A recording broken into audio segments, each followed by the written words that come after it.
Dante's Boxing Nation, what's going on, guys? You know, I find it absolutely amazing that Floyd Mayweather, he reached out to both Deontay Wilder and Anthony Joshua to help them both prepare for the most important fight of their career. And both of them turned down Floyd Mayweather's offer. Anthony Joshua came up short, but Anthony Joshua, I told him from the beginning. You know, I was one of the first guys to come on record from the beginning. I told him he can come, and I can teach him some pointers. Because a lot of times, this is just my take. The same coach you had as an amateur doesn't always make him a great professional coach. Because some guys are great at amateur coaching, and some guys are great at professional coaching. And even like my dad, I feel like my dad was the best as a professional because he was teaching me when I was an amateur, he was teaching me like a professional. So, you know, like I said, I'm going to always speak the real, whether somebody like it or not.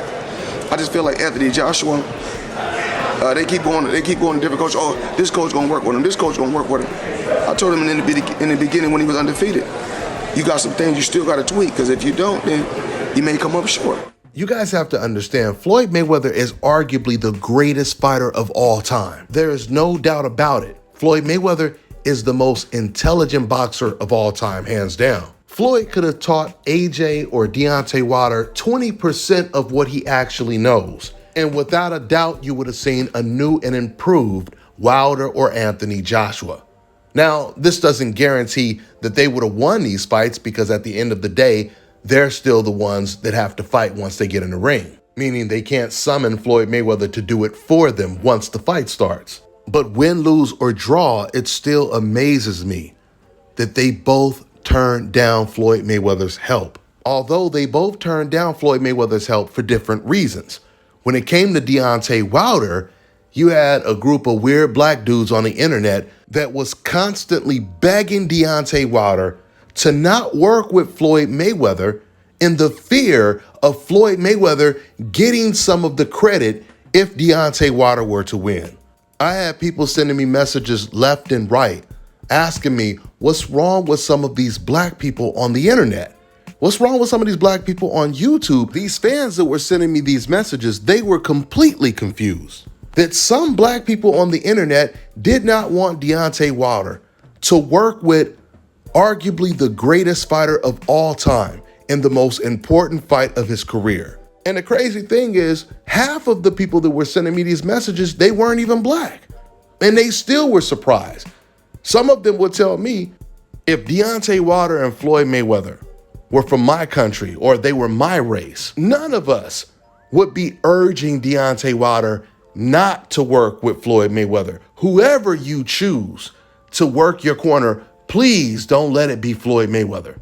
I was told that some of these black people who didn't want Floyd Mayweather to train Deontay Wilder, once again, the main reason they didn't want them to work together is they would say, Floyd just wants attention. Floyd wants to get the credit if Deontay Wilder wins the fight.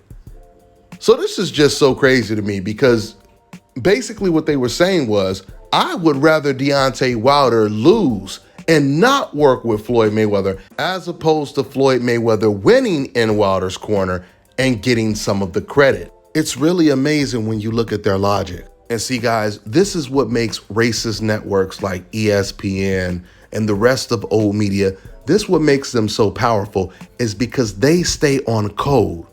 And what I mean when I say stay on code is even if there was a fighter that they personally did not like or didn't care too much for, but he had the complexion for the protection, meaning he's on the hope list, they're going to look at the much bigger picture, meaning they're going to all say, even though this guy in particular is not our favorite fighter, since he's fighting a black fighter, we have to all show our support for him. Because this is exactly what they did when Lomachenko, when he lost to Teofimo Lopez. They made all the excuses in the world for why Lomachenko lost, like basically discrediting Teofimo Lopez's win. But then once Teofimo Lopez starts getting compared to Devin Haney, they throw all their support towards Teofimo Lopez. They start misleading the public, calling Teo undisputed when they knew that Devin Haney was the WBC champion.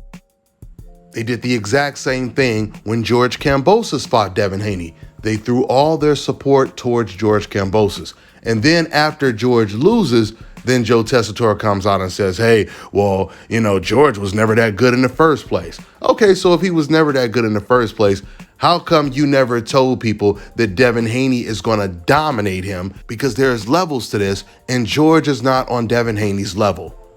They never said anything like that before the fight because they were rooting for George Kambosos. So do you think when old media sees one of their favorite fighters on the hope list being trained by some particular trainer, you think they care? No, they don't care at all. Only thing they care about is their fighter getting the win over the black boxer. So my point is, Deontay Wilder, he came out and he started repeating what people were saying on the internet. He started saying in response to Floyd reaching out to him, Floyd, he just wants attention. And, why is he reaching out to me now? How come he didn't reach out to help me before I lost? Which is basically like telling someone who's trying to help you out financially because they see that you're struggling. And you tell them, yeah, but why are you offering me money now that I'm broke? How come you didn't try to help me out when I had the money? When I wasn't broke, when I wasn't struggling? This is pretty much what Deontay Wilder said. And once again, Wilder was repeating these guys on the internet talking points, almost word for word. Wilder started saying Floyd just wants attention and he was jealous. That never made any sense to me. Because why would the greatest fighter of all time, why would TBE be jealous of Deontay Wilder? It doesn't make sense. It makes more sense for Floyd to be, if you're going to say Floyd is jealous of Muhammad Ali or someone like that, it would make more logical sense to compare Floyd to Ali. But to say Floyd is jealous of Deontay Wilder, it makes no sense. And how often do you see a fighter who's better and greater than the guy he's trying to help reach out to help that guy for the most important fight of his career just because really he's jealous and has a hidden agenda? It makes no sense at all. Then you have Anthony Joshua. Now, Anthony Joshua, he didn't work with Floyd Mayweather for different reasons. And I truly believe Anthony Joshua, he was looking at Floyd Mayweather as, Floyd, he's more of a slickster. He's more of a hit and not get hit type of guy. And I need someone who's going to teach me how to be extremely aggressive. So he decided to work with Robert Garcia. Now listen, I would expect a casual fan to talk like that. Say, Floyd is just a boxer, finesse, hit and not be hit. He couldn't possibly teach me how to be an aggressive fighter against this southpaw. I just wouldn't expect Anthony Joshua to think like that. Because if Anthony Joshua paid attention to Floyd Mayweather's career, then he would find out that Floyd Mayweather, he had many different styles in the ring, and he adjusted to every single style accordingly. The funny thing is, when Floyd Mayweather fought other boxers, slick type of boxers, Floyd was the aggressor. And ironically enough, Floyd Mayweather, a lot of the slick boxers that he fought, they were southpaws, just like Usyk. When Floyd Mayweather fought Zab Judah, when he fought Sharmba Mitchell, when he fought Chop Chop Corley, all southpaws, and you've seen how Floyd Mayweather fought them. Floyd Mayweather was extremely aggressive when he fought them, going to the body, constantly walking them down. Floyd could have taught Anthony Joshua exactly what he needed to do to fight this slippery southpaw. But Anthony Joshua and Deontay Wilder, they decided to do it their way, and we've seen how it played out. Anthony Joshua came up short.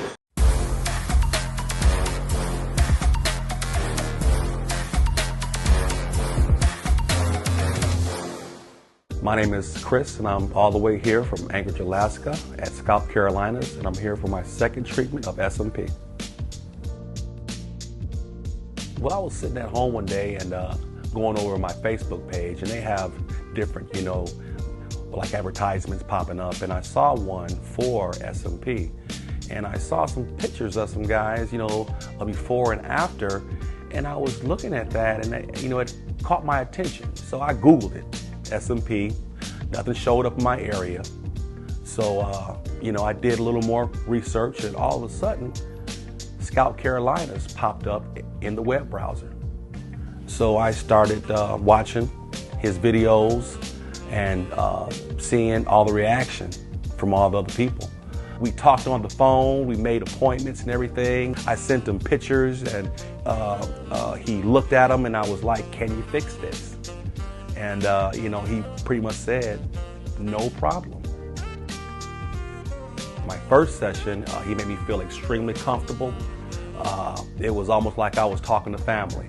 He started, and during the whole treatment, we talked, and you know, about our families and our life, and you know, and things that he does and things that I do. And before I know it, the first session was over.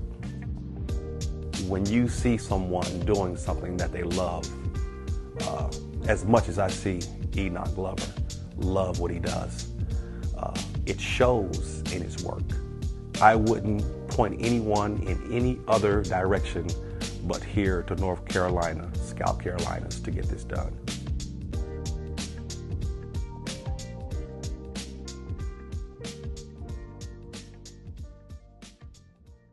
All right, now check this out, guys. If you're looking to repair eczema scars, burns and bruises, dark spots and blemishes, then this right here is the perfect product for you guys. It's called Elo Diki Face and Body Oil. Athletes and top-ranking boxers, they're also using it after training to reduce swelling, inflammation, and to ease the pain. So get yours today. Go to elodiki.com, like them on Facebook, and follow them on Instagram.